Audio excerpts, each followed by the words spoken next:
recientemente observamos a algunos líderes latinoamericanos cercanos a la izquierda y nos percatamos que toman distancia del gobierno. Ellos no representan la izquierda, pero toman distancia, como ya va a asumir Boric allá en Chile. Bueno, el propio que lidera las encuestas, quizá en algún momento Petro en Colombia también se ha alejado del gobierno venezolano, y algunos otros, como por ejemplo el argentino, de vez en cuando, ¿sabes? Fernández dice, no, o sea, toman distancia. ¿Por qué crees tú que ocurre eso?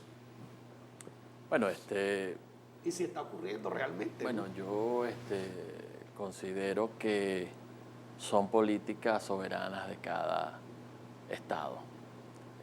A lo mejor su Congreso, su política exterior está diseñada, está planificada de esa manera. Incluso Alberto Castillo de Perú también lo dijo, ¿no? Sí, el presidente también de Perú lo comentó. Sin embargo, esas controversias es un tema que lo he estado tocando varias veces en tu programa, se resuelven es con las cumbres. Pero, Y limar las asperezas a través de cumbres. decía el expresidente Chávez que de cumbre en cumbre nos las pasamos la vida y no resolvemos las cosas. Bueno, no usemos entonces los canales diplomáticos y de negociación. Pero vuelvo y te repito, necesitamos liderazgos responsables y efectivos para que esto tenga resultados. ¿Tú crees que debe existir entonces la oportuna apertura de la Embajada Americana en Venezuela? Totalmente de acuerdo. Necesitamos que los Estados Unidos y el gobierno de Venezuela se pongan de acuerdo y creen unos canales diplomáticos más efectivos, de verdad. Yo creo que eso sería muy bueno para la población venezolana y también para la población norteamericana. Tenemos unos lazos históricos desde Johnson Quinn Adams, unos lazos amistosos desde hace muchos años. Tenemos próceres que están escritos en la historia, que participaron en la guerra de independencia de los Estados Unidos, como Francisco de Miranda. Y Bolívar decía, para que un país sea ilustrado, debemos cruzarnos educativamente con estos países que son ya desarrollados. A través de Citgo, con presencia de 11.000 estaciones de gasolina en Estados Unidos, Venezuela hizo inversiones estratégicas. Sin embargo, está en suelo norteamericano y son también motivo de resguardo del Estado norteamericano. Y ya tú sabes todo lo que viene ocurriendo con Citgo, el manejo de factores de la política venezolana que dicen llamarse gobierno. Y en alguna oportunidad, el propio presidente Chávez en el Bronx de Nueva York otorgó un beneficio, un apoyo a la comunidad más vulnerable de combustible. ¿Por qué conecto una cosa con la otra? Porque Citgo realmente tiene como una camisa de fuerza. Es decir, es muy sabroso hablar de democracia, de relaciones bilaterales, de la necesidad de acercarnos, pero cuando se trata de intereses como ese, entonces tú me presiones y me coartas. ¿Cómo ves tú eso? ¿Cómo ves específicamente el tema de Citgo y qué debería hacerse allí en el sentido específico del resguardo de un activo tan importante para el país como es? Bueno, en ese caso, bueno, Citgo es una empresa totalmente venezolana y hemos dejado de recibir los beneficios y los ingresos que tiene esa empresa con más de 5 refinerías donde procesaba el crudo venezolano para convertirlo en combustible. Cuando tú comparas esa balanza comercial de Venezuela y Estados Unidos, se necesita que Citgo regrese al pueblo venezolano para el beneficio de todos nosotros.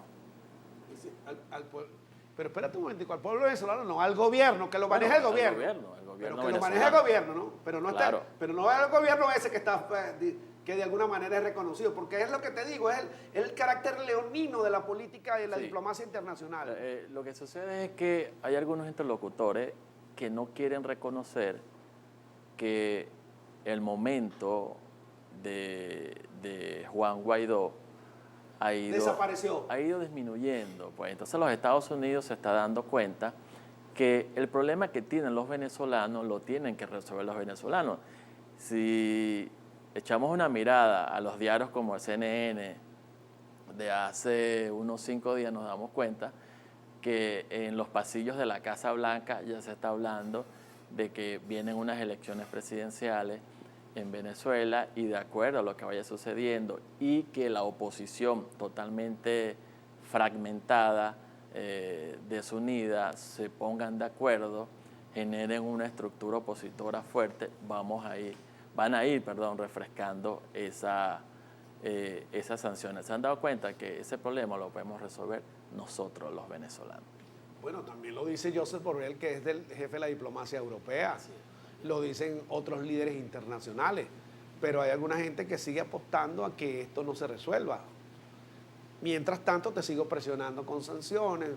Una cosa, claro, sanciones al Estado como tal, al gobierno como tal, o a algunos personeros. Pero estamos siendo perjudicados todos, ¿no?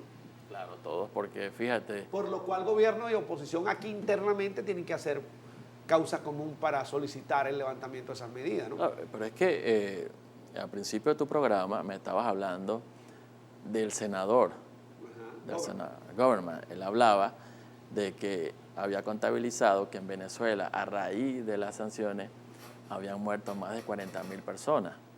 O sea, no quiero decir que el bloqueo y las sanciones sí adjudicaron más la crisis, pero también el gobierno tiene que reflexionar sobre sus políticas económicas, de no seguir cometiendo más disparates y de verdad de crear un plan efectivo con seguridad jurídica para atraer la inversión. Ahora, con todo este tema de la pandemia y el COVID, tú sabes que hubo transnacionales que aumentaron su capital por infinita cantidad. Hay algunos que están diciendo que facturaron 70.000 millones de dólares, nada menos y nada más en plena pandemia, por el tema de la vacuna. Entonces, ya en lo que es algunos estados de la Unión Europea, como, bueno, ya ellos dejaron de ser de la Unión, como el caso de Inglaterra, Boris Johnson dijo que no, que ahí no había más restricciones, todo el mundo está levantando las restricciones. Nos percatamos que los chinos compraron numerosas empresas internacionales que tenían presencia en suelo chino. Es decir, hay un negocio detrás de todo esto del COVID. Entonces, en el caso nuestro se han manejado las cosas. ¿Cómo se han manejado aquí? Fíjate, yo considero que en el caso venezolano se han manejado las cosas bastante bien. Pero también tengo que reconocer que hay algunos hospitales que no tienen la prueba COVID. Eso hay que revisarlo, porque no está llegando esas prevenciones a los demás hospitales del interior del país. Es una reflexión que yo le hago al gobierno, ¿verdad? Ahorita hay un tremendo negocio para tú viajar, que tienes que hacerte la prueba en X laboratorio, si no, no te vas a poder montar en el avión. Yo no estoy de acuerdo con eso. Entonces, por eso es que las sanciones y los bloqueos deben desaparecer para que la República maneje los recursos y se pueda invertir en el sector salud. Pero el gobierno tiene que meterle la lupa a esos hospitales que están huérfanos de medicina. En este caso, en las pruebas de COVID que se necesitan. Y las estadísticas en materia de muertes, de verdad, las que he visto, se han manejado muy bien. Bueno, te parece un poco al programa, porque no fuiste muy gobiernero, pero le pegaste al gobierno y le pegaste a la oposición. Gracias, vos, por haber estado con nosotros. A ti, por favor. Este programa está muy actual con todas las cosas que están sucediendo. De eso se trata. Internacionalista, abogado, profesor universitario Bossi Guarancín. Gracias por haber estado con nosotros. Volvemos cuando Dios y ustedes así lo permitan. Hasta entonces.